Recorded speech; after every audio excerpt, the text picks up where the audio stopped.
okuwa akasente okuwa mirembe bajatandika okumugamba jjukira nakyeyombekedde abasajja tuli bangi mu nsi eno nonge tebijja kukola buli omu abeere waawulirira essanyu.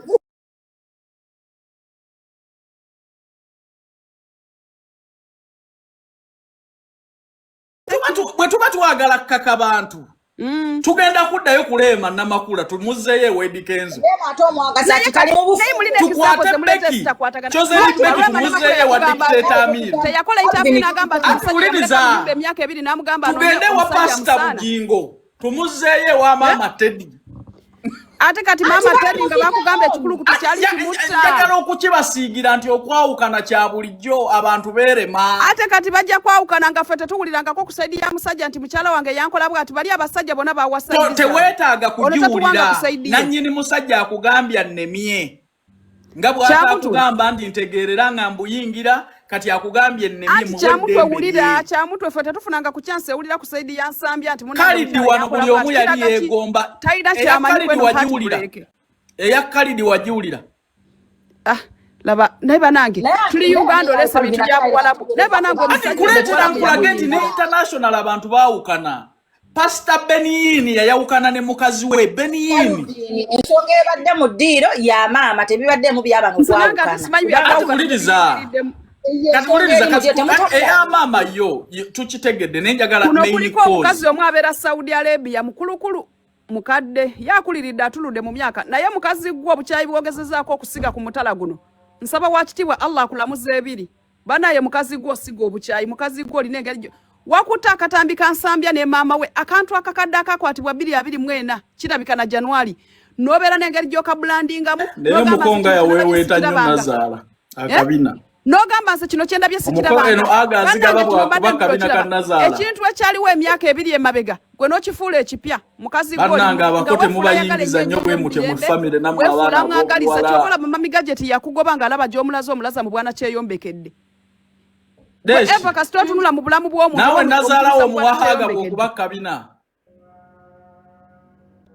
Nebe byano bisoka kunywanjaga tosinamuna katanda Nazaala mwana muto waba yasobya asonyiwibwe waba yamukwata yategedde eti akabina ka Nazaala asonyiwibwe omuto mama Nazaala naye ate sitalamu ekivubuka kyonna Fatuma Nazaala bwe yawahaga nesambya omusango gubeera gwani kikali kaddango omuwala akyali mu bufuzi wakuba bakomezaawo yali tanaba kugendayo Fatuma nga bakeefuna Shadia anzola yali mulwadde nga bona bamukyalidde olaba tetwerinaako bukono esinza kuwa ageyo yakuweeweeta kabina anti gwogaba aga atoli yagaba haga kyamutwe mama ne mutamanyi bewa haga ate nyagogambi kisobola kumpa aga naye omwana atatya Nazaala bw'ati ayinza okuba nga yataliza bano abawala abato omanyi omukobo alwa ennyo ku bukono amajja agalya abantu balina ebika byabwe mulimu abataziza bo nga basobola okwewa haga ekyo si nsonga ekyo si nsonga bonna abo abantu betuliko baganda banange teri kirumanga mwana mukabya baganda sogamba nti tebaziza ku bonna abo baganda ate Fatuma kuvuma kubali kuvuma oyo omukyala Fatuma owaddeyo endagala za Nazaala bazanjuluze Nazaala zirina endagala yaya Fatuma nabe yevuma kibali kuvuma Nazaala ye olaba ne baganda ba mirembe nabo bagenda atuka ekiseera omutima gubaffe kuba bali abaana baagala mama waabwe kati kungeri mirembe atandise okuwangula kuba yabagamba nina kyempitamu ate atandise okuwangula ng'ebintu byaliwo tanaba n'agenda mu bufumbo awangudde omukazi yavayo n'agamba nze nina kyempitamu gumiikiriza atandise okuwangula awangula byaliwo tanaba agenda mu bufumbo lwaki teyagana kugenda nti maama wadde bawange haga maama yanditudde n'omwana n'amubuuza biki by'oyitamu omwana wange gwe nasindika bwe oyo mwana ng'agezezaako okubbulula famire bantu bangi nga bafunye akasente bakalya bokka nze oyo mwana mirembe kasita yategeera n'azimbira ne maama w'enju siina musango gwe musalira baganda be bonna abakutteko bantu bangi mu famire wano ng'abazadde babasuula eyo Calvin si yasoose okuzimba n'ennyumba mama wasobola ogivaamu n'agibalekera ne mugitwala we banga ye basuula edda lunaku wuliriza omwana agezezaako okulaga n'okukyusa obulamu ekyokubbulula famire ate tekitegeeza kwekola busolosolo n'abali kunabasolosolo nze bwe mba nkyankalanye n'amaka gange omuntu gwe nakulaga onsalira otya omusango nedda ssebe ekyokuba nti obuludde famire tekitegeeza kwekola busolosolo n'abalizaabwe ne basijjayo ebintu balina kupisa nvundu genda eri Ekyokubulula family kitegeeza nti ate omanyirira bumanyirizi bantu. Kwenda huko. Yamanyirani. Calvin nchiddamu ogusemba. Nebano bola banga abaavu abali wano mu comment section nabo balina akatini ke bakoledde family zaabwe naye ate tebalinnyirira ninyi. Njagala baba respecting kulwako. Kuba respecting batandika kutambulira butambulizi kuba waaye. Bwoba ina contribution bagivaluing. Kuki? Kiraga nti oyinamu amagezi family wagitegeera bannange okwerekereza si kya. Sibi yazimbide family agitegedde waliwo abazimbi olw'okukyejjako nti singa mpulira wamma Honorable Nabuma. Naye ate Calvin waliwo n'okubeera ku makya ng'olabiridde family eyo.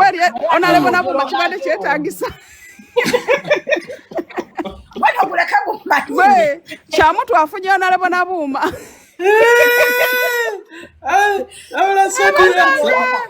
Ekyokuba nti Mirembe yalabirira family ye ate tekigenda twala nti omuntu oba amulabirira alina tambulira mu bigere ebyo. Tekigenda kutambulira mu bigere byange.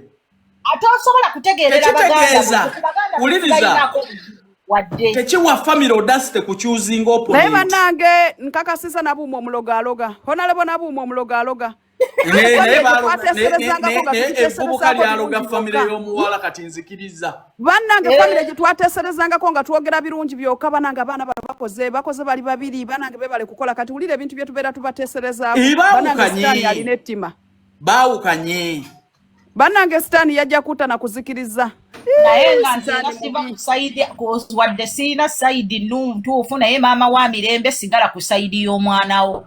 Mwana gwa muzaala omulekera. Kati gwe Fatuma togenda kubeera Honorable Nabuma togenda kubeera nyazaala mutuufu. Wowe ogamba nti omwana wa abatasobya.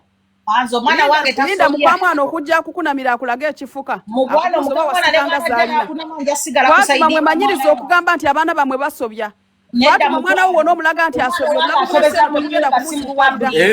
Honorable Nabuma. Nkiddamu okusemba abaana bamwe balina okusobya. Owanga asobeza mu nju wano. Ye bwana wanga asobeza mu nju gye munene. Olaba olwala sirimu nga gwabwe ebyokugamba omwana tasobya abaana bamwe sejja kubazibuwalira nga muwoza omwana. Onamuleka kasasiro. Omwana wanga okusobya nga lwaki tasobya mbwe omwana wanga ajja kuba tasobya hawo. Abantu ba family babi nnyo. Omulaga ebituufu n'ebikyamu. Ebya mwana tasobya tebijja kukola. Mwana tasobya bagenze mitala wa mayanja ne beberereyo. Bijja kukola omwana tasobya. Mwana tasobya yagenze zina mwana munde mu kamera ne batuwa akatambi nti mwana tasobya nga yerabide nti kitaawo asiba ko. Tewali tabu bameka babikoze. Olaba kalisa bana bameka babikoze. Akakongo ka abantu balidde bisiya ga family ne ziwumba. Kana akakongo ka kalisa ne nono kya mutwe singa mwana wa Bubi Wine yakoze ekintu kino singa kya mutwe omutwe gutandise okubota amazzi. Naye sawa Ndeko saidi eyo. Calvin senga omwana oyo yabadde wa Bubi Wine senga tetunywa amazzi. Senga internet akyali ka. Labano wekiseka ne mu mutima kiseka kirabe wekifunyaza face. Kirabe. Nzokambi wa musego sibulaba. Sogo ngensugi y'okukiswa. Nawo kimanya ate seddoko ku saidi eyo Calvin senga yabadde salon nga ye yatadde ka video. Senga tetulina we tunywera amazzi ku internet mwandivumye omwana ne mumwambula n'okumwambula. Naye olw'okuba yakatadde wa saidi ya mwete wali muntu kyasobola kwogera. Wa saidi ya fakola mulimu ki mu government tata. Senga Calvin wakoze video. Singa ya salon Calvin taka. Video z'abaana sizikola nange nina abaana. Just walabako kwano omwana subi n'embwa n'olyoko wakola video nyako omutwe na munene ate ogenda n'ozuminga gwona n'okusendereza kamera bato kimanyi oba otubuutira data. Nkubira Mirembe nkubira ngambye musindike musirikire ebinnyo.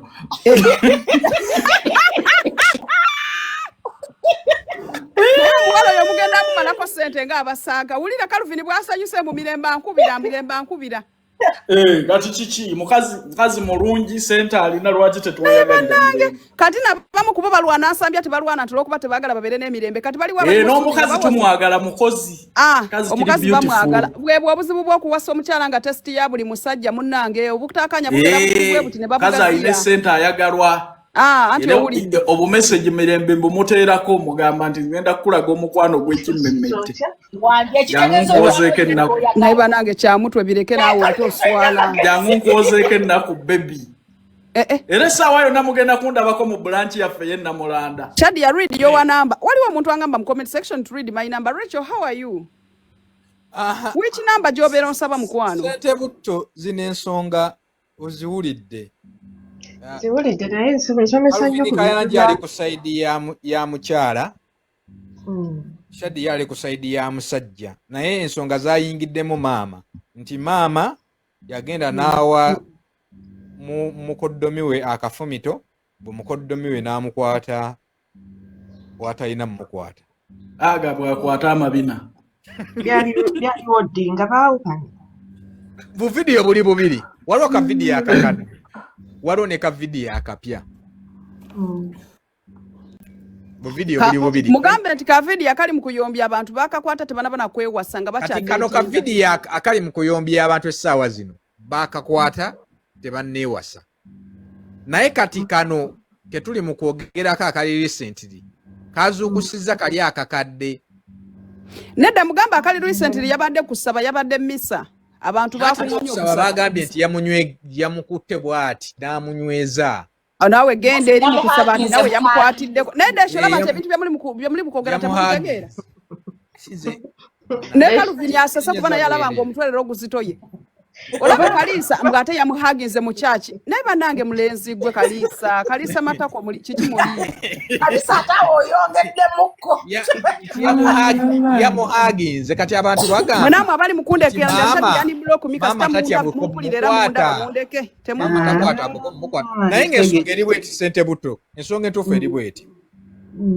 Mirembe bwe yali aggulawo edduuka liri Namulanda. Maama we teyaliiwo. Toyogera ku maama yekka n'engalabi z'abafamire. Ne taata teyaliiwo anti Kalisa mbu teyabayita. Nawulidde baga nti taata yaliwo. Taata yaliwo. Mbu yabayita. Kakati deshinza olaba mbeera nsomesa ebintu bino ku families ku bazadde. Nanga abantu ba family ensi yabakoowa. Era abantu wangako ku family yange kwesiva ba family yange mbaagala nnyo. Shadia weesiimye munnange. Kakati waliwo abantu abamanyi abanfollowinga naddala. Nzadde abaana bangi nnyo ku TikTok kuno ebyana era nze nagamba abantu nze ewange bw'ojja ku live yange abasinga mubeera byange era mbudaabuze abakazi bangi n'abasajja bangi nga balina ebizibu bya family. Katonda akuyambanga n'ofuna ssente mu family ng'olinayo afazaali omuntu ogwo akwagala. Katonda akuyambanga n'ofuna ssente ng'ewammwe olinayo afazaali omuntu ogwo omu akwagala. Oyo omuntu ajja kubudaabuda, oyo omuntu ajja kuba gy'owummulira, ajja kuba kiwummuliro kyo nga gy'owummulira. Naye kati kankubuuzayo ekintu kimu. Katonda bw'ali kuvaamu. Ate kati zino ensonga zigenda so emotional and personal. Kyamutu sooka ove ku ssimu nkubuuza. Olina ssente naye ate olinamu Kyamutwe okimanyi nti baganda be tebapostinze ne ku akaunti zaabwe nga bamwagaliza. Ne Shadia onozikiriza mukwano n'enjogera. Gwe ensonga ozituta emotional ate ffe tetwagala getting emotional. Gwe ozituta serious nnyo. Shadia kansooka nkulage ka baby kange. Jangu okandage. Jangu Kalisa sa Kyamutwe mu kinene ndage ka baby. Senti buto wano n'osobola wa muganda wange Shadia ng'atagenda kuwa platform. Ka baby atekeeka ninga atali mukundaga mirembe ye baby ate gumukiisize ne mu kifaananyi enfudde. Naye banange Kati Shadia katuulize ku ssente buto kati tuli mukwano. Shadia ogenda kunzikiriza njogere. Kalisa twagala kuteesa ku mirembe na maama we na baganda be. Anti era nnono baaliko.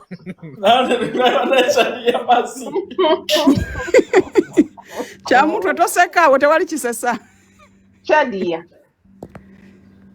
Nedda kati briefly ssente buto Shadia agenda kuwuutikira buli ssaawa. Ndi golden ki? Banange. Ya Dolly Golden Goose ogenda kukkiriza njogere. Kakati Shadia. Bwe njogera ton interrupting mukwano. Katonda akuyambanga nga bw'ofuna ssente omuntu omu akwagala kubanga oyo yajja okwogera amazima. Sande live date yagitumye omuyimo Sande edition. Nabaye date bw'oba gwe mukyamu omuntu oyo akwagala yajja okugamba nti mukyamu. Omuyimo Sande edition. Kevin lindako ngenda kwangu wangende. Omuntu eyakwagala ewammwe oba gwe mukyamu yajja okubuulira amazima nti gundi wano wakoze bubi okitegeera. Naye bw'oba nga tolinayo muntu yenna wammwe akwagala waki asobola okugamba nti kino tokikola, ogenda kubeera mu bizibu bingi nnyo. Kati midiya erimu kangukumemu, mwena temumanyi kituufu, ffene tetumanyi kituufu. Zino bagamba wano Katonda yannyamba n'atampa mwana muwala. Kuba singa nalina omwana omuwala nandibadde mukwata bulungi, nandibadde ne bwandibadde mwana mulalu, omwana omuwala kasita ajjeewo n'agamba omuntu ono ampisa bubi, wuliriza. Ate sigamba nti tebaamuwuliriza, ayinza okuba nga baamuwuliriza naye nga n'omulenzi naye alabika alina engeri gye yeeyisaamu mu maaso ga maama, nga maama akuuma buntu bulamu. Kati maama waba akuuma buntu bulamu, wano ttiimu mirembe tugenda kiraba bubi. Maama alabika akuuma buntu bulamu, oba mukitegeera. Ate nga omwana w'obuwala era ajja gamba maama n'onkola ekintu ekyo, maama n'ogenda n'obeera n'omuntu atanjagala.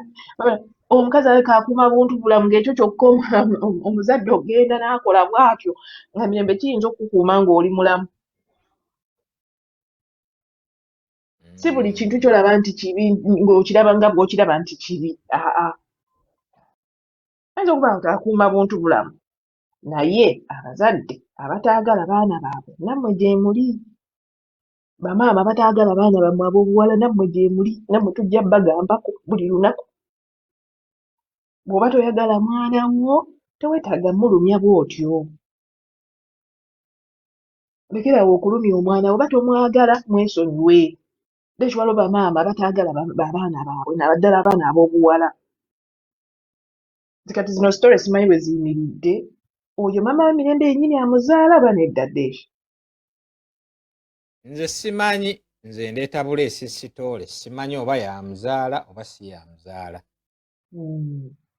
Naye nga bamaama bataagala baana baabwe gye bali. Omukazi yali awo ng'otaagala mwana we. Nga ye busaabeerako opposite, tajja kuwoleza mwana we, tajja. Ate omwana oyo usually ne bwe baba abalenzi, oba abalenzi nga naye taata we tamwagala. Katonda alina engeri gy'akikola ng'abaana bano ababoolebwa ate be bafuna ssente, be bagaggawala, be balina buli kimu.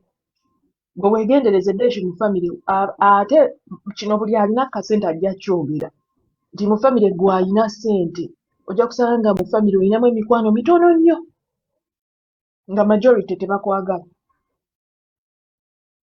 Nga majority tebajja kubeera ku sayidi yo. Kati olina kubeera gumi, tolina kubeera mugumu, olina kubeera nga naawe olina omutwe omugumu osobole okuyimirira naddala bana bali mu public. Ekyomukisa omubi nti omuntu ali mu public togenda kuvaayo weewozeeko. Mirembe buli oluvaayo yeewozeeko nga bamukuba amayinja, buli olugamba nti kati kayogere kantu nga bamukuba. Oyo omuwala mental health ye erabika eri at stake right now. Era mikwano gya mirembe muyambe mwogere naye, mubeere naye mumubudeebude, mumwagale.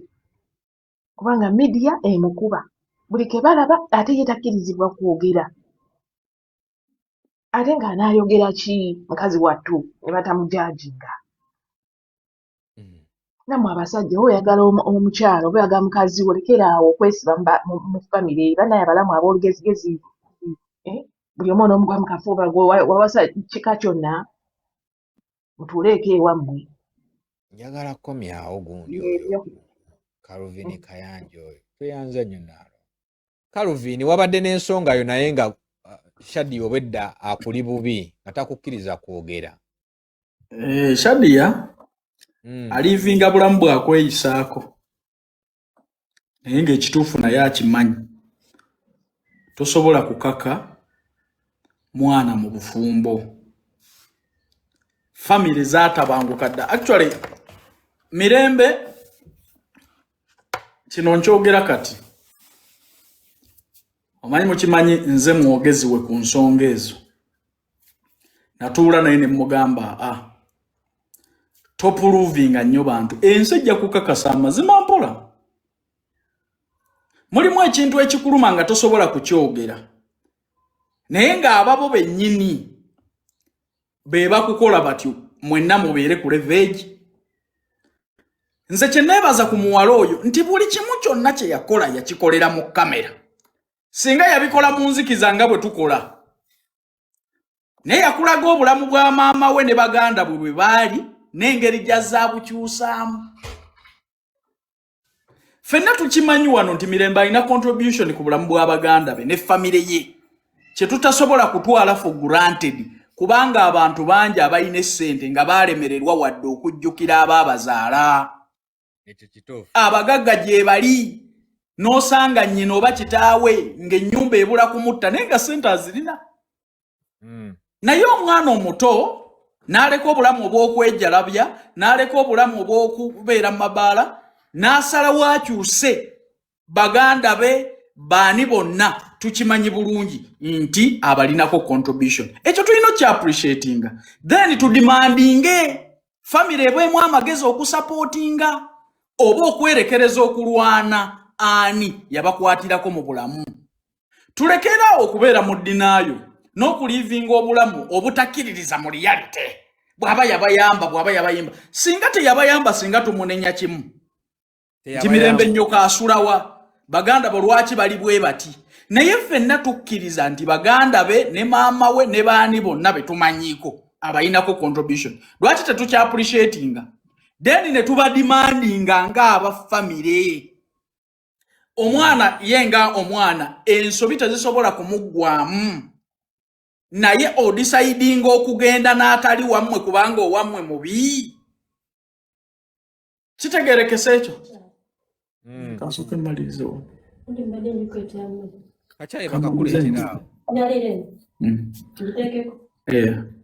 Ekisooka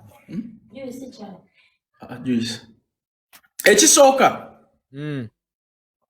inti Mirembe gwe tuwogerako alina contribution ku family ye. Nze njagala mukole background check. Bagagga bameka abalina essente nga bakitaabwe ne bannyaabwe bali mu vundira mu byalo eyo basula maka amatiri bonna ensi balaba nga abagagga naye nga tebalina contribution ya mugundu gye batadde ku bantu gye baava. Tudimandinga family ebeeremu amagezi omwana asobola okusobya naye actinga tutya. Tugenda kugwalwana naye agwe gwokimanyi nti Mirembe olwaleero bw'avaawo n'eyo family tesigalawo. Kwekyo ffe kye tugirinamu esobola okusigalawo nga bwe yali oba nga n'ebyo bye yalina naye mukkirize nti Mirembe alina kye yabongerako ennyo kubanze Calvin Kayanja nali sibamanyi. Ekyokubawa capital political capital n'okubalaga ensi omukisa omuti yaguyisa mu ye Katonda. Kategeerekese kati nzija maama nkuleetedde omusajja kyovola bambagamba nti nze nakoze research ku byenzize ndaba mu nsi abazadde ab'ebikukujju gye bali. Nkuleetedde omusajja nze amukulaze nkunnyonnyodde biki byabadde ampisaamu afuuse mulabe wange. Oŋŋamba otya nti otijja n'omuntu ono mukwano gwa mulabewo nzize nkuwa ekizambo n'enkuwa n'enkugamba maama Aliima Namakula. Maama Aliima azaala mukyala Edikenzo ex-we. Bwe baafunamu obutakkaanya talina sayidi gye yalonda okuleka eya muwala we. Era ne cameras bwe zaayagala ennyo kumuteeka ku bintu by'Edikenzo yabyewala nnyo asigaze sayidi ey'omwana gw'azaala kubanga tebugenda kuvaawo. Ono omwana gwamuzaala oba mubi oba mulungi oba atya ye mubi naye ye wuwo. Kituufu. Deshi omwana bw'obanga omuzadde